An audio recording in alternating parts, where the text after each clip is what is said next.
Hi friends, we are going to do a book haul today, a little chatty reading update, and then a book unhaul, so a little in, a little out.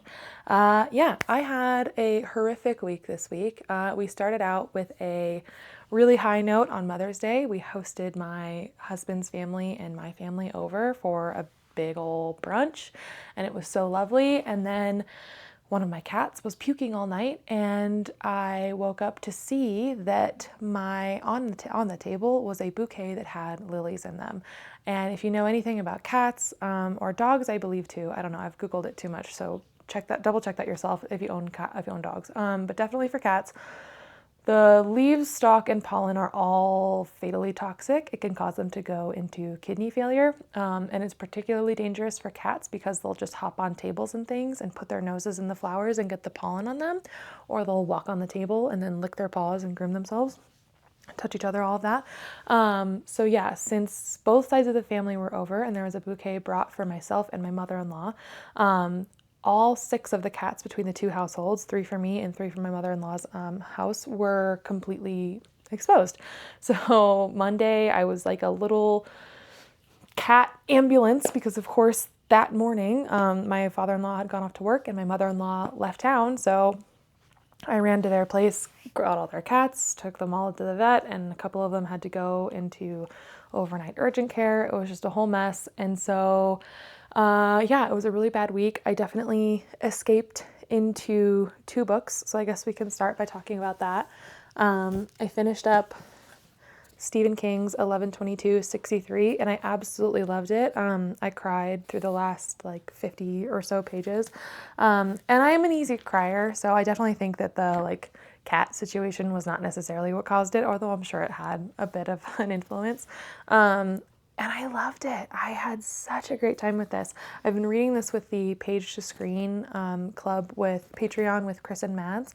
And so then this weekend, my husband and I binged all 8 or 9 episodes of the miniseries.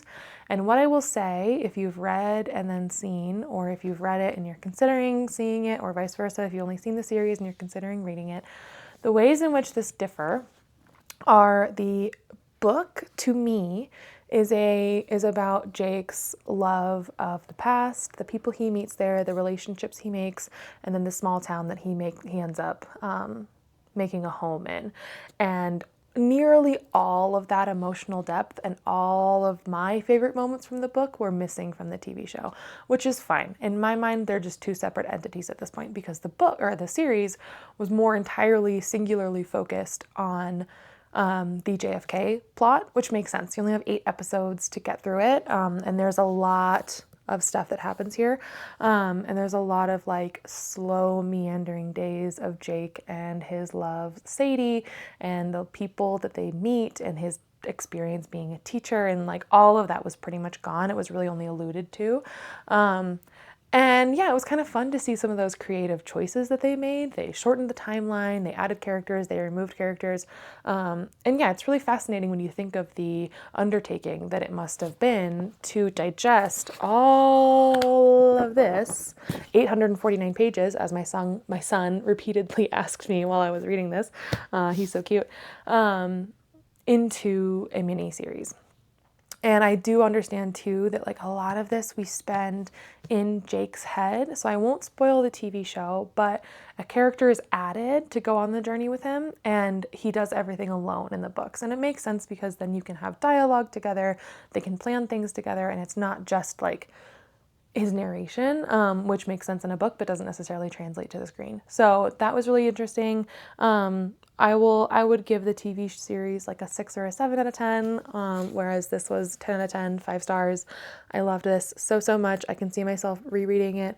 And it all just boils down to I loved the character of Jake, and I really enjoyed Stephen King's writing. So I definitely escaped into this and read this this week. And then I was still feeling kind of, meh after all the stress of the cats, and so I just wanted to go back to something safe. So I picked up the audiobook for Savor It, and this is the newly released mass market paperback version, which is so nice and adorable, and I love Tara DeWitt's her emotional connection to mass market paperbacks, and I really hope she continues to bring these out for her books because I think they're so nice. But I listened to it, which I hadn't ever listened to it before, mainly in preparation for Left of Forever coming out next week, which I'm super excited for, but also because I just needed something safe, a story that I knew, characters that I loved, something with a really satisfying and happy ending. But as I was listening to it, I was immersion reading with this gorgeous special edition of Savor It from the Bookish shop. So we're just going to take a little second to appreciate it. So we have the illustrated cover, matches the back with the sprayed edges, so pretty. And then the cover comes off. It is reversible. So on the inside, we have the beautiful stained glass window from the library, and we have our main characters, Sage and Fisher. And then the book itself, Welcome to Spoons, not to be confused with forks. Little postcard on the back, pretty simple spine, gorgeous end papers. We have Sage looking at the canoe race flyer, and of course the iconic, the two of them on the beach. Just so pretty. And of course it's also signed, which I love. And yeah, this just brought me a lot of joy. Like I said, I love these characters. I love Tara DeWitt's writing. She's so smart and witty. She knows how to write a story that feels very real and very mature. I don't know. I think the youngest one of her characters has been in the books that I've read from her is like in her mid-20s. And so it's just nice to read characters that know themselves. Even if they don't know themselves, they're going through something. They just feel a lot more grounded in who they are in a lot of ways. These books always make me laugh. This one in particular made me cry again. There's a moment with a goose that just makes me laugh every single time. And yeah, one of my all-time favorite books, and you have now the incentive to go read this book. I'm commanding it. And then on the 20th, when Left of Forever comes out, go read that too, because they're just amazing and I love them. And I'm so happy. I think in previous interviews, or maybe just on her social media, Tara DeWitt had talked about how she wasn't sure if she ever wanted to write an interconnected standalone. And now she's working her way through the Bird family. So we have Sage in Savor It, and we have her brother Ellis in Left of Forever. And I don't know if the next one is going to be Silas or Micah, one of her other brothers, but I'm just loving it. I don't want to say goodbye to this family. They're all so funny and lovable. And yeah, it's one of those ones where like she also just takes a lot of time to write really rich side characters. So it makes sense to me that then, because she's crafted such rich side characters, that she then wants to then write books about them too. So this was definitely a joy and brought a lot of happiness, and I basically just binged it in 2 sittings, Friday and Saturday, so very happy. I'm really can't complain spending your weekend doing that. Okay, now, book haul. So, we'll split this into 2 sections, new releases and non-new releases. So the first new release I grabbed was The Incandescent by Emily Tush. This is a sapphic dark romance. No, not dark romance.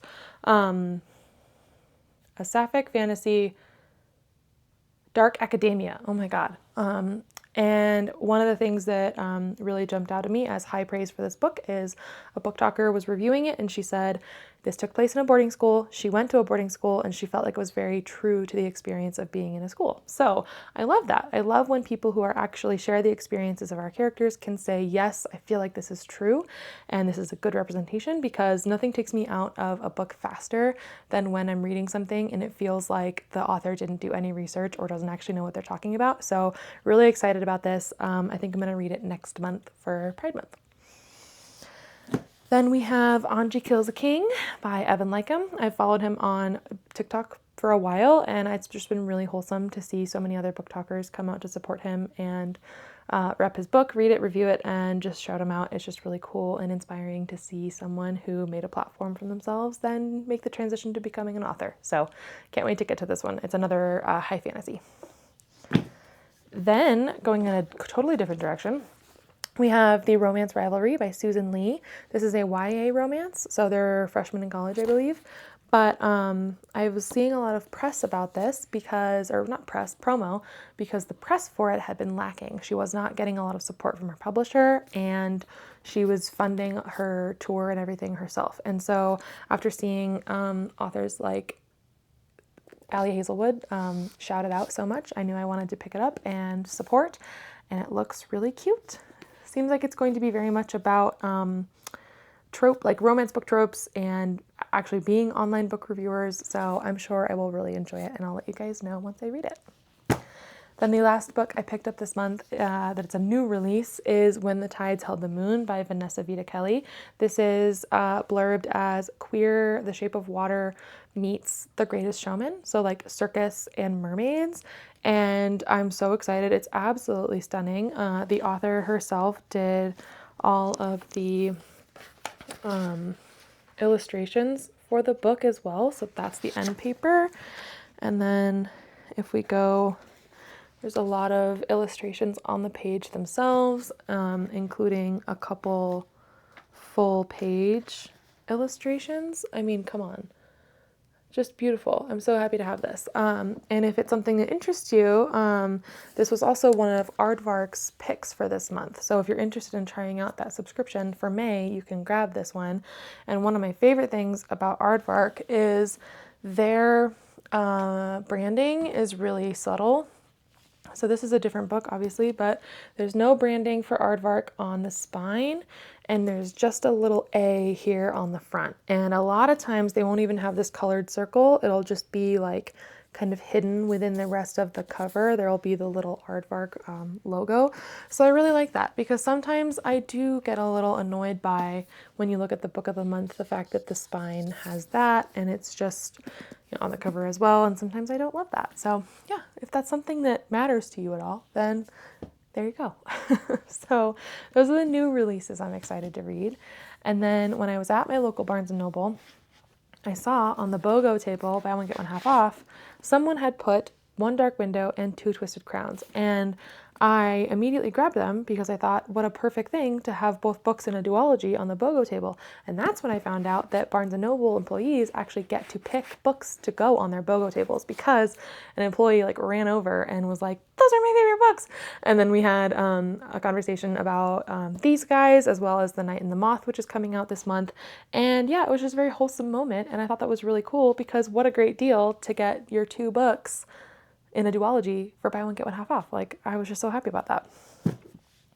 So then the next book I grabbed was Assassin's Apprentice by Robin Hobb. The entire universe, and by that I mean everyone I love to follow on Book Talk, has been just rave reviewing The Realm of the Elderlings for months, but also, in particular, the past couple of weeks, I feel like I've seen tons of videos about it. And so I think it's finally time. I'm going to start Assassin's Apprentice next month, and I'm so excited to do that. And then the final book I picked up, so if you know anything about 11/22/63, then you'll know that part of the book takes place in Derry, Maine, which is the setting for it. And so I grabbed it. I have seen from people who love Stephen King, who have read everything that Stephen King has to write, that these two books are very different in feel, in plot, in vibe, all of it. So if you loved 11/22/63, it does not necessarily mean you will love it. But for me, I've always been curious about reading it, because obviously it's very like a very popular book. It's very much like in the zeitgeist. But I also have a really hard time with horror movies, but I can read horror books. So I've always been curious about it. And after 11/22/63 taking place in Derry, having some characters pop up and make cameos, I was just like, okay, I want to give it a shot. I want to see what all the fuss is about. And give it a go, especially because I love Stephen King's writing. And so I figure if I at the very least love that, then that should be enough to carry me through the book, even if, like many have said, the plot and pacing and overall like structure and feel of the book is very, very different. But for me, I wasn't really, I wouldn't have necessarily assumed that they were very similar, but it was nice to know, to get that little heads up that they're not going to be the same reading experience. So that is that. Now, on to the book Unhaul. So I'm listing these guys on Pango. I'm trying to move my way towards only owning books that were that I rated like a 3.5 or higher because, or like have a lot of rereadability, because I just want to save shelf space for books that I love and prioritize investing in and keeping books that I love. And yeah, so in the name of that, the first three that I'm passing on are the first three books in the Outlander series. I read Outlander and loved it, but then I picked up Dragonfly and Amber and never finished it. And in the middle of reading that one, I don't know why, I picked up Voyager. I think because I just was really enamored by how floppy these books were. I love a good floppy book. But I think I've just come to the realization that just because I loved the beginning of Outlander doesn't mean I have to read it all. It doesn't mean I have to, invest that much time into the whole series. My problems with it are twofold. Number one, I'm not sure that Diana Gabaldon has a plan for the ending of Outlander. I think she's just going to go on vibes. When she feels like it's done, it'll be done. And I just can't wrap my head around that from like a plotting standpoint. I think that your characters, you should know what's going to happen with your characters. And then the second part, I'm no stranger to authors like abusing their characters and putting them through the ringer, but the level and the frequency of essay in these novels just cannot be understated. Or I don't know if that makes sense, cannot be overstated, whatever. I can't say enough how much rape there are in these books, and it's every single character. Like, no one is free from it. And I tried to be like, well, at least she's a woman writing it. I don't know, but it rubs me the wrong way. I don't like it, and so I don't want to keep reading it. And that means that I'm not going to keep the books on my shelf. The next three are The Inheritance Cycle by Jennifer Lynn Barnes. I think there might be one more to this, but I only got like halfway through the third one. I was annoyed by the love triangle. I was biased because I didn't like who I thought she was going to pick. I wanted her to pick the other brother. I'm not a big fan of like two brother love triangles. That kind of bugs me. And even though I really enjoyed, I think this would have been better as like a duology or even a standalone. Like the pacing in the first one and even the second one were great. I loved the mystery. Like this very much felt like Knives Out, but for YA. And I didn't have a strong desire to finish the third one, and I don't think I'll go back to it at this point, and I don't remember enough about them to even go back. And so yeah, I don't know. Spoiler alert though. Justice for, I don't even remember his name. Justice for Grayson, because I think she should have picked Grayson, not Xander.